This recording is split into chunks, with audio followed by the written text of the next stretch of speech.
Isang linggo matapos ang trahedya sa training camp ng Ateneo Blue Eagles sa Dipakulaw, Aurora, dalawang players ang humarap kay Pia Hontiveros sa programang Let's Talk. Sila ay sina Kiefer Alas at Sam Reyes na parehong nandoon noong araw na nasawi sina Rene Batterbonia at Divine Adili. Sa loob ng mahigit isang oras na panayam, ikinuwento nila ang preparations, ang nangyari bago sila pumasok sa tubig, ang biglang pagtaas ng alon, at ang takot na kanilang naramdaman habang isa-isa silang kinakain ng panik. Pero habang nagsasalita sila, isang tanong ang lalong bumibigat. Aksidente lang ba ito o may pagkukulang na dapat panagutan? At yan ang aalamin natin sa kwento ng JP Amazing Stories. Bago pa bumiyahe ang team papuntang Aurora, sinabi ni Kiefer Alas at Sam Reyes na may meeting na ginawa para pag-usapan ang magiging training camp. Ayon sa kanila, ipinaliwanag umano ni Coach Tab Baldwin ang tungkol sa rip currents, kung paano umiwas o makalabas dito, at maging ang posibilidad ng uneven sand sa dagat. Hindi raw ito ipinresenta sa kanila bilang initiation o hazing. Para kina Kiefer at Sam, ang sinabi sa kanila ay team building activity ito para mapalapit ang team sa isa't isa at mabuo ang kanilang tinatawag na Blue Eagles Band of Brothers. Sa panayam, mariing sinabi ni Kiefer na hindi raw niya naramdaman na initiation iyon at masakit daw para sa kanila na ganun ang naging tingin ng ibang tao online.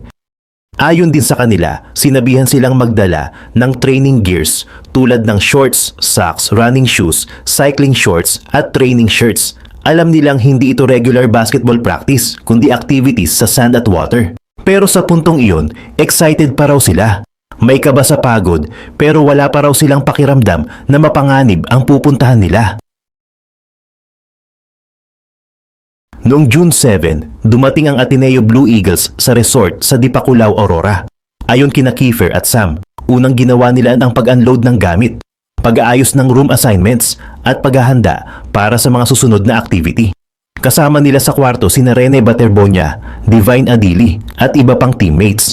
Bago mag-dinner, pinapunta raw sila sa beach para maglinis ng debris dahil gagamitin nila ang area sa susunod na araw. Pagkatapos nito, nagkaroon sila ng dinner. Doon na rin umano sinabi ni Coach Tab na kukunin ang kanilang mga cellphone sa duration ng camp. Pero may posibilidad daw na magkaroon sila ng phone break. Sa gabi ring iyon, nagkaroon sila ng group session. Nagpakilala ang bawat isa, nagbigay ng fun facts tungkol sa sarili, at nagpractice ng Ateneo hymn. Ayon kay Kiefer, naalala pa niya na sinabi ni Rene na mahilig itong manood ng mukbang videos. Sa mga detalye ng interview, makikitang normal pa ang takbo ng gabi. Walang nabanggit na gulo, sigawan o kahit anong eksenang nagpapakita na may mangyayaring trahedya kinabukasan. Kinabukasan, June 8, nagising ang players matapos tumunog ang siren. Ayon sa kanila, kailangan nilang mabilis na lumabas at pumunta sa beach. Nakasuot na raw sila ng training gear dahil alam nilang may morning run. Binigyan sila ng banana bago magsimula at pagkatapos ay nag-run sila ng 4 na kilometro bilang team activity. Ayon kina Kiefer at Sam, naging maayos ang run. Masaya raw sila dahil naabot nila ang target time. Pagkatapos nito, nag-breakfast sila. May mga veterans na naka-assign magluto, habang may mga rookies na tumutulong sa pag-ayos ng table at paghuhugas. Pagkatapos ng breakfast, nagkaroon sila ng break. Si Sam, ayon sa kanya, ay nakapunta pa sa tubig sa umaga para subukan ito kasama ang strength and conditioning coach. Sa puntong iyon, hindi pa raw niya naramdamang delikado ang tubig. Sinabi rin nila na may malalaking alon.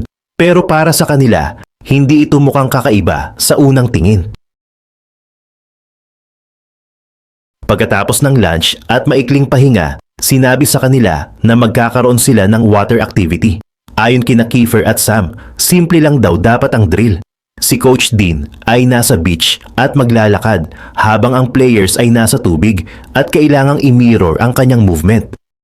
Para raw itong agility at change of direction exercise na may connection pa rin sa basketball. Sa simula, nasa tubig lamang daw sila na abot hanggang thigh area.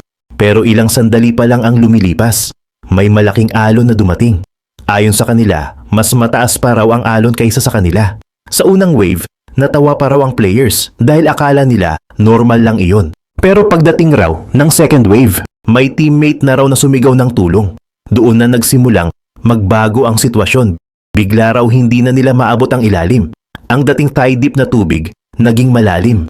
Nagsimula silang mahatak papunta sa mas malalim na bahagi. Sabi ni Sam, nagpanik na ang lahat. May mga players na nagkumpulan sa tubig, may kumapit sa isa't isa, at may mga pilit lumalangoy pabalik sa shore. Ayon kay Sam, narinig niyang humihingi ng tulong ang isa sa kanilang teammates, kaya lumangoy siya pabalik para tumulong. Pero dahil sa lakas ng alon at lalim ng tubig, siya mismo ay nahirapan na rin. Sinabi niya na may oras na napaisip siyang baka hindi na siya makalabas.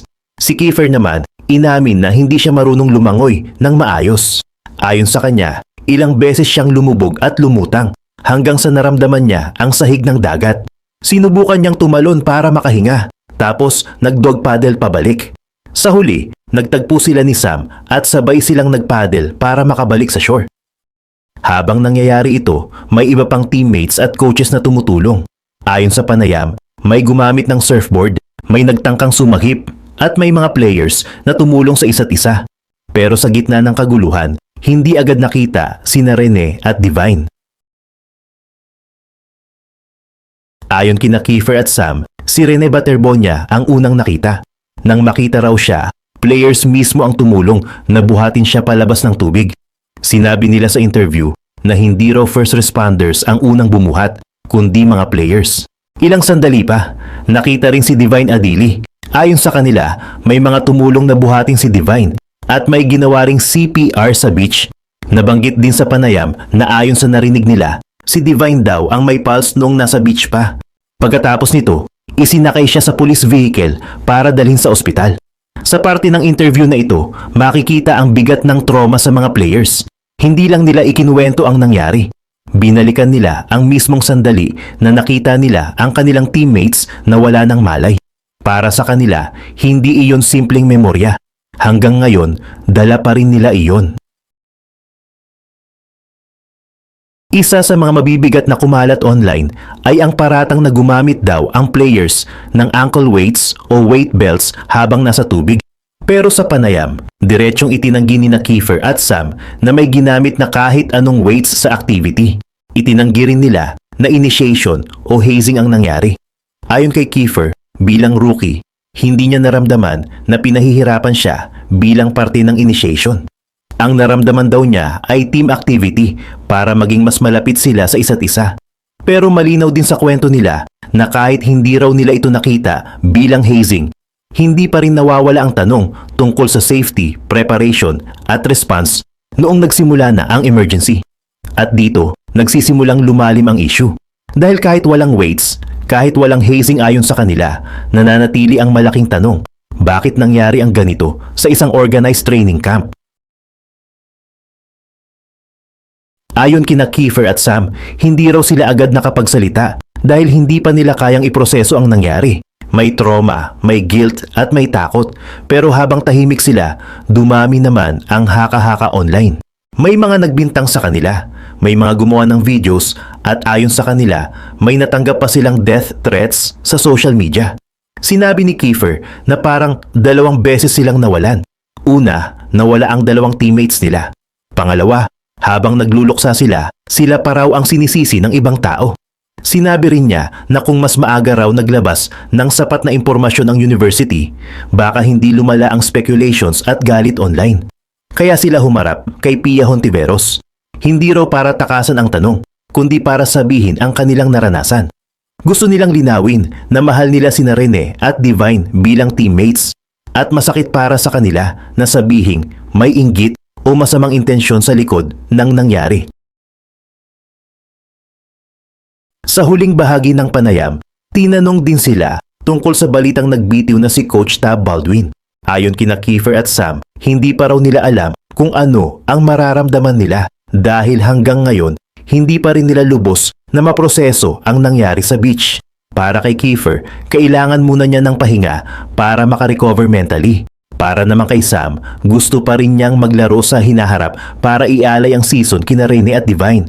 Pero sa ngayon, malinaw na hindi pa tapos ang bigat ng trahedya. Hindi lang ito usapin ng basketball. Usapin ito ng safety, responsibility, trauma at hustisya. Sa panayam ni Kiefer Alas at Sam Reyes kay Pia Hontiveros, lumabas ang isang mas detalyadong kwento ng nangyari sa Dipakulaw, Aurora. Ayon sa kanila, hindi ito hazing, walang ankle weights at hindi nila sinadyang pabayaan ang kanilang teammates.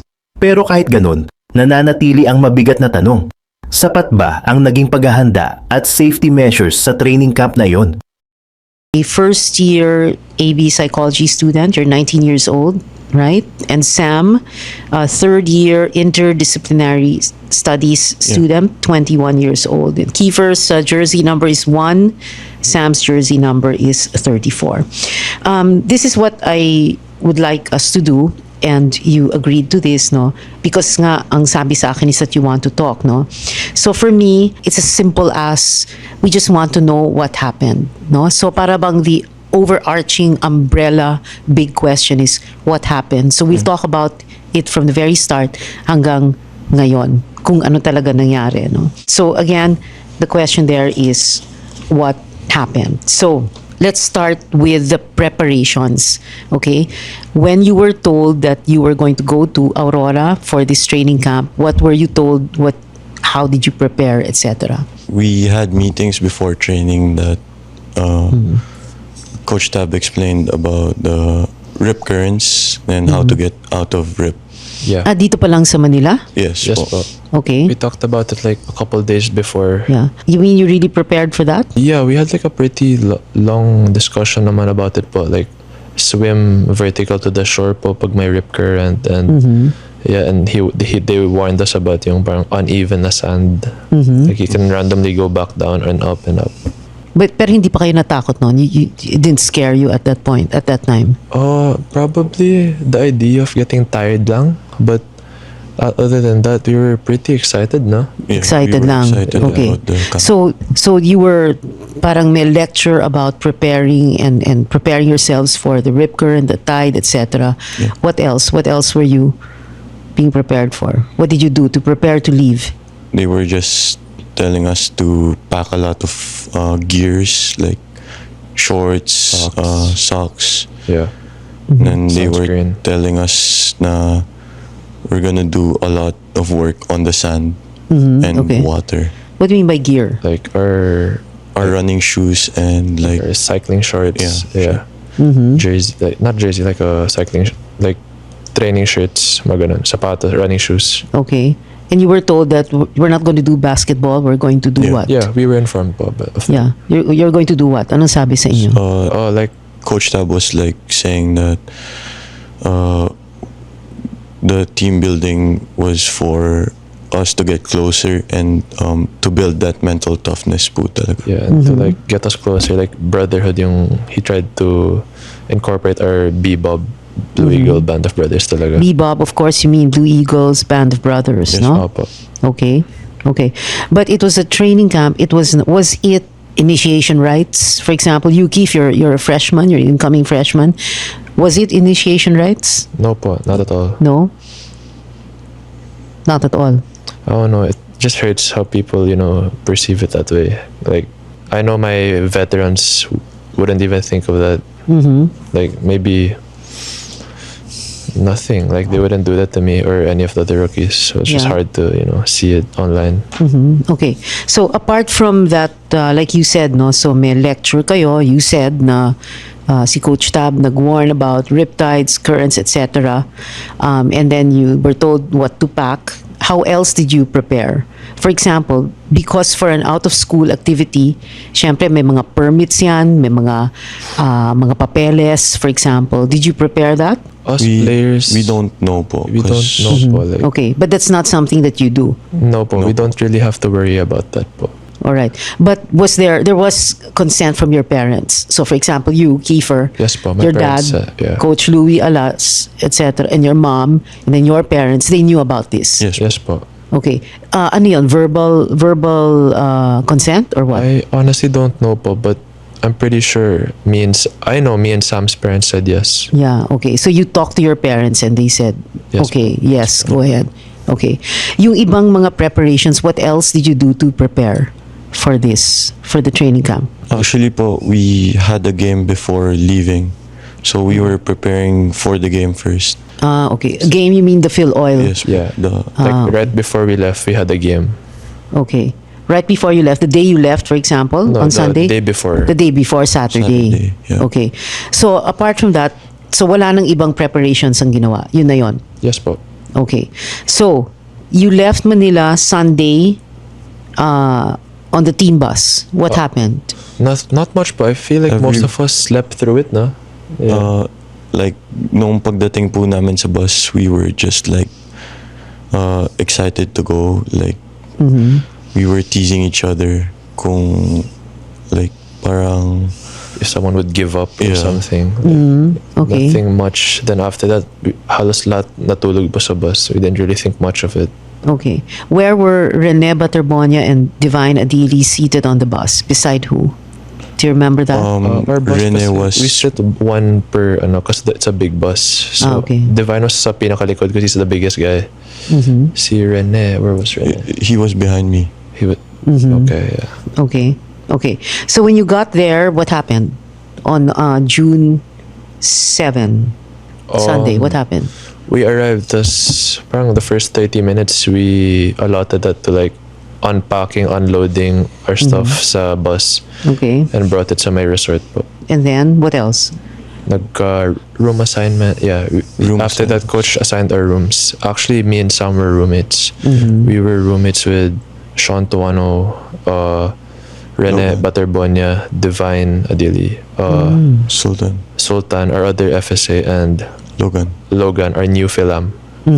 Okay. Since you named them already, who were the other teammates that were with you? Sa Team A, yung tinatawag na Team A. There was Waki, Ayan Espinosa, Kyle Gamber, Grayson Rogers, Matt De Luna, Jared Bahay, Drew Bongo.